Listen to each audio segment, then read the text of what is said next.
Hey YouTube, today is January 19th, 2013, it's Saturday. This is my first YouTube update of 2013, and today I'm going to talk about is the Japanese diet and Japanese food. And this is kind of my personal opinion. I don't have all the facts, and I'm saying everything that is right. And I think there could be a couple factors, but I think the Japanese food for my body is not healthy, and the amount that they serve you for me is not what my body needs to function. And this is what I think. And I'm thinking this because in America, actually, I was losing weight, and I wasn't really exercising or anything like that. In coming to Japan, I've gained weight, yet I exercise more.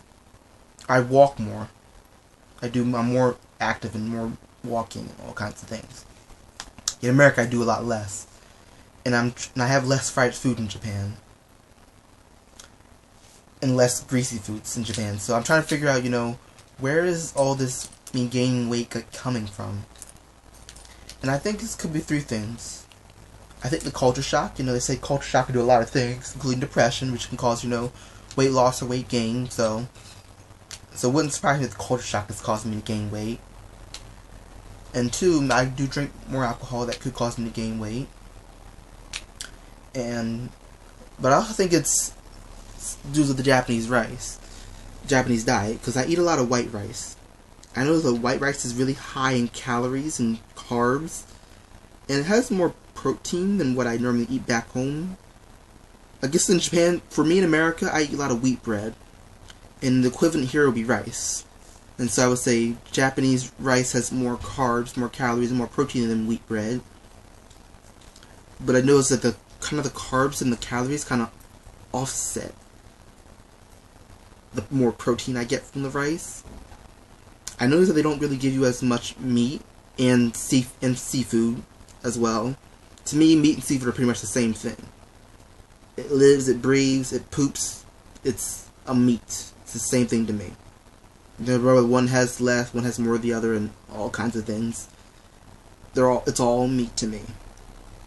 So I don't believe in that whole I'm a vegetarian, but I eat fish. I think that's bullshit. But that's just me. But yeah, I feel as though I don't get enough protein, and I have a really high protein diet. So I'm not getting enough protein here, and I'm always hungry. And so I try to fill up. And when you're eating snack foods, generally what you're eating is just carbs. You're just eating a bunch of carbs. You're eating snack food. And whenever I'm hungry, they'll always say, "Oh, have more rice." And people say, "Oh, I need to eat more fruits and vegetables." With my host mom, I got plenty of fruits and vegetables. I had fruit every day. And actually, I think I was still pretty kind of hungry, which is why I had 2 slices of bread. And I also noticed that the bread here it's white bread, and it's not, I don't think it's very good for you, and it's really big and thick, and I just don't enjoy Japanese bread as much as I enjoy bread in America. But that's just me. And I feel as though that I noticed, remember really thinking, why am I gaining weight? Because, in America I was actually losing weight. In Japan, I've kind of pretty much gained all back that weight and then a few plus. And I feel it's just I just eat too much rice. And I know I say rice is a comfort food, but I don't have comfort food every day. And I know I say I eat a lot of protein. They say you should have 56 grams of protein every day. I'm probably about 130-ish, probably at minimum. I generally can eat a whole pound of beef by myself, and that'll be just a part of one meal. And like I said, I was losing weight at the time with this diet. I was eating Chef Boyardee cereal for breakfast, and what was that stuff? Hamburger Helper, and Tuna Helper, and Chicken Helper, and all that stuff. And I was actually just kind of losing weight, and I wasn't really going to the gym. I noticed when I went to the gym, I didn't really lose weight. Yeah, I remember in America, I was kind of like more portioning my food, and I guess here I get smaller portions, but it's like I'm still hungry. Like right now, I'm hungry. I ate at like 4. I think it's like 7:30, and I'm like hungry again. And I'm trying to like drink the tea to help fill you up, and it'll suppress hunger, and I'm always hungry. And why I think I don't have enough protein, I just noticed like the portion sizes are really small with meat. And I don't get as much meat as I'd like to get. And I remember, when people tell me, whenever you're hungry, the reason why you're hungry is because you're probably not getting enough protein. If you eat some protein, you'll fill up. And, they said, you should eat peanut butter, because and peanut butter and crackers, or peanut butter it was like peanut butter and crackers I've heard. I remember when I was in the office and I was kind of like had an upset stomach because I didn't eat breakfast. She would give me peanut butter and crackers because the protein was going to help me and help fill me up. And like here I just don't get enough protein. And that's really what I need to get back into my body. I just need more protein. So I probably need to do is I need to eat more protein, eat less rice, and probably drink a little less. That's probably the brand new addition to my diet is probably the more alcohol. I guess that my body isn't used to. Then again, I'm more of a social drinker, and I'm pretty anti-social in general. Yeah, I'm really introverted, so I don't really drink that often. So I'm not sure like where it's kind of coming from, and I know people that are like drinking more than me, but they're still losing weight. Like I said, I've been gaining weight, and I know Japanese people to me are really skinny. Like when I see Japanese people, I think of as something from the Holocaust. Because to me, they're just too thin, and I just think that's not healthy. It doesn't look healthy to me. It might be physically healthy, but it just doesn't look healthy to me, nor physically appealing. And I've also kind of been questioning, about what is the role between, your genetics and you like gaining or losing weight, and what your diet should be. Because they kind of promote this whole, eat these things, you will lose weight. I feel like it's just not accurate. There is no one-size diet will fit everybody and everybody's needs. Because everybody is different. And, some people really are, I think maybe are potentially just naturally big-boned. People just say, oh, they're fat, but, their body works differently. So, maybe for them to be your size, they have to work out, 12, 20 hours a day and probably eat nothing, or some unrealistic goals that they probably, it's just not feasible for them to meet. And this is their natural body type that's most healthiest for them, and based on what's, I guess, within the reality of what they can reach, without, like, things like plastic surgery. So I've read about, things like a group of Indians live in Arizona, and because they kind of were, like, their diet was kind of based more so on, like, having an unstable food supply, so they would need to be able to store fat and reserve fat. And now the food supply is stable with no westernization. They have, like, obesity rates of, like, 80%.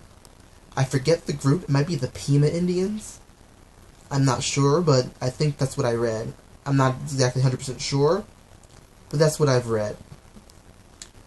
And I also just think, people diets do different things to suit different needs. Like, I noticed that, what was I about to say? I noticed that, Europeans have a lot of dairy products. And, like, I'm lactose intolerant. A lot of African Americans are lactose intolerant. I believe a good part of the world is lactose intolerant, or has some degree where they are lactose intolerant. And, people kind of see it as, oh, is there something wrong with you? But in reality, it's kind of normal. And a lot of people say that you should be drinking milk and dairy products. My sister believes that. And I'm just really kind of curious, just like how your genetics plays. I feel like we don't know enough about that. Because I feel like really it is more so individualized, and there is no like set rules. Because they have all these diet trips and ticks, and because like I said, I'm just like always hungry, and I can't think if I'm hungry. Like, you have me do some mindless job at Walmart or a store stocking things. I could do that and be hungry, but just to have me do things that require to be thinking or sitting and talking, I can't be hungry. It's really hard for me to concentrate. And like I said, I just feel as though, there just I feel like, I don't know, maybe there is more information out there and I haven't read it, but I haven't heard anything so far. It's just like, you need to exercise more, eat this, and that, and it just doesn't make any sense to me. And I eat plenty of fruits and vegetables, and I like fruits and vegetables. The Japanese are pretty good, but I feel like it's the rice, maybe the alcohol, and probably not enough protein that's what's causing me to gain weight. And I guess I really need to start changing that, because I'm really unhappy with my weight right now. Again, I feel really fat here in Japan, because they really are, like, skinnier. I noticed in, like, I know, if you notice that in, I was in Taiwan, and they were definitely, like, bigger, and you didn't feel as big. But a lot of people there are really, really buff. It's kind of crazy to notice that. But yeah, I really am going to do more research, on genetics and body type, and what the roles that play, and definitely change up my diet. More protein, less rice, less alcohol. Not that I drink that much. Like I said, I'm pretty, to myself. I only drink with others mainly. But yeah, this is my 8th Japan Journey update video. I call it Japanese Diets. Feel free to leave comments at the bottom, questions, whatever you want to ask me. And this is not a bash toward Japan or Japanese food, because a lot of it's quite tasty. Some things I really don't care for, but a lot of it's quite tasty. It's pretty good food. But I just feel like, different types of people develop, I guess, their bodies or their genetics develop differently towards different diets and different ways of eating. And I feel like there's a lot of factors in there, and I'm probably just not as well informed and simplifying it somewhat. And I bet you there are people that have probably devoted their whole life to researching the things that I'm kind of asking questions and making comments and statements and opinions about, who probably know way more than I do, If you can kind of put me in the right direction for some information, I would greatly appreciate that. I'm always in the pursuit of knowledge. But anyway, love and peace, y'all. Bye.